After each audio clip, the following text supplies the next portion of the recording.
So this is pretty close to final version of Forza 3. We've been working for 2 years on it. I'm here with senior designer Bill Giese. Bill's going to show you some of the more user-generated content features side of the game. I'm going to walk you through just some of the initial portion of what you're seeing here. This is what we call our home space mode. So right now I'm about 31 levels into the career of single player. So what that translates to is about 10 hours of gameplay, maybe 12 hours so far. I'm pretty far, maybe I'm about a third of the way into the game.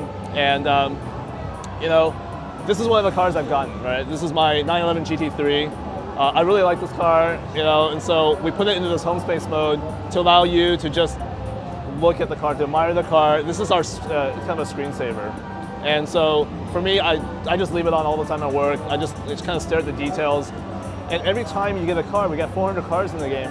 We have so much detail in all these cars. Every time I get a new car, I just end up staring at it because there's all these things I didn't know about this car, right? There's some cars I've never even seen in real life before. And I'm sitting here staring at the cockpit, all the little knobs and the radio buttons, and looking at all the details in the tires and the wheels.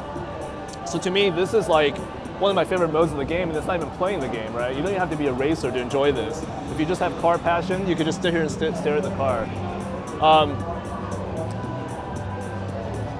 So if you take a look at my garage, these are the cars I've gotten so far in my single player mode.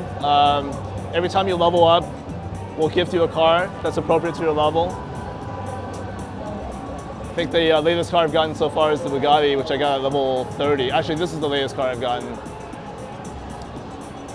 It's also a nice car, which we've just announced last week. Actually, this week, yeah. I put some rims on it. People may not agree with upgrading a Bugatti. It's kind of tasteless, but you know, that's just how I roll. So why don't we get into this car and just do a test, like a test lap.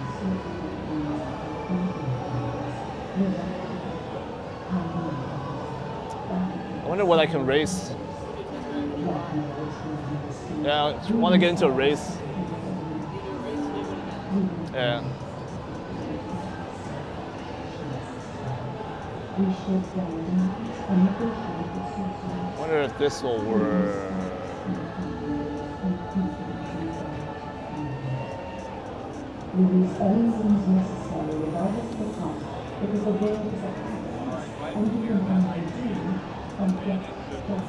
Okay, let me just finish this up and we can do it.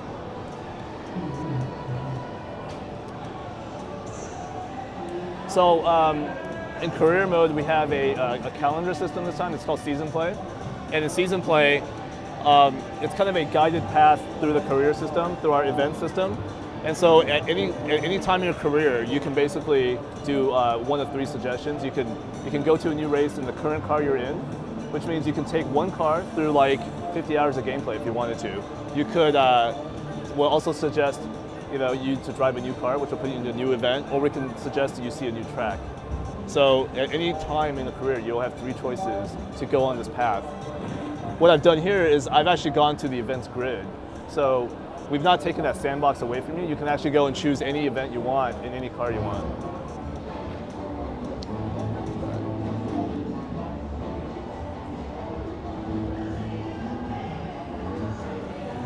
So as you know, this is a pretty fast car, so now they're pitting me up against actual race cars.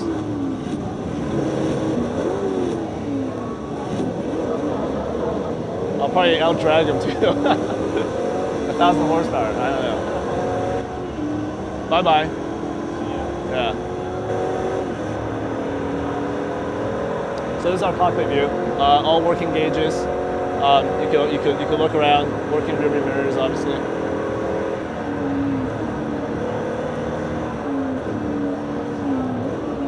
It's too bad you can't get some of the audio. This car sounds pretty fierce.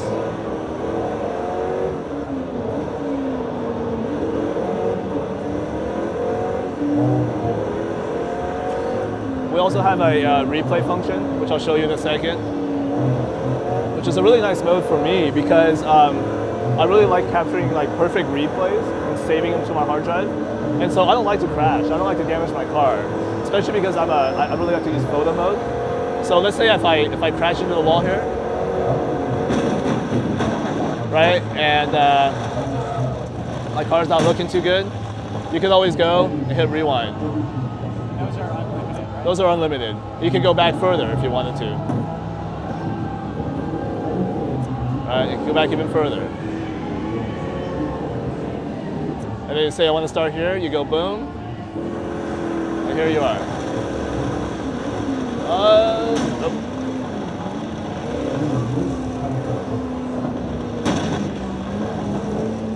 So I didn't like that. I can rewind some more. Basically, you can like use this to either perfect the perfect crash or the perfect corner, right? You can just keep crashing over and over if you like to crash, or you want to keep practicing corners over and over.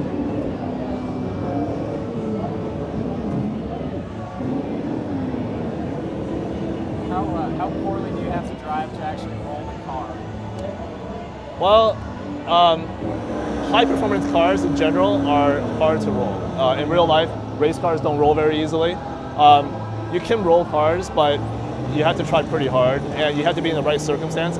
Obviously, when the physics dictate that you can roll the car. It probably helps to be driving an SUV as well. Yeah, like I'll show you our Land Rover later on that we've pimped out. That thing has such a high center of gravity, especially if you play some of the multiplayer modes.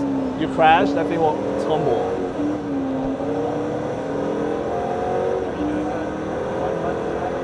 Actually, right now I'm kind of cheating a little bit because I'm talking. I'm having the AI take over.